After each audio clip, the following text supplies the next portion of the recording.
اگر میں بات کروں کہ ان کے اندر جو سب سے پڑھی لکھی شخصیت تھی نا، یا سب سے قداور شخصیت تھی، یا دور اندیش شخصیت تھی، یا جس کا کوئی کنٹریبیوشن ہے، وہ ڈاکٹر طاہر القادری صاحب کی تھی۔ ڈاکٹر طاہر القادری صاحب نے اس نظام کو 2000 کے اندر ہی دیکھ لیا تھا، جس نظام کے خلاف تحریک لبیک پاکستان 2018 کو نکلی۔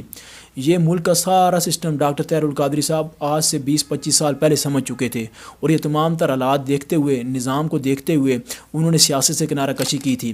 اگر ان کی میں ذاتی شخصیت کی بات کروں تو 1000 کے قریب انہوں نے کتابیں لکھی ہیں، اردو زبان کے اندر، انگلش زبان کے اندر، عربی زبان کے اندر۔ منہاج القرآن انسٹیٹیوٹ انہوں نے قائم کیا، جو کہ دنیا کے 100 سے زائد ممالک کے اندر موجود ہے۔ منہاج یونیورسٹی کا قیام عمل میں لایا۔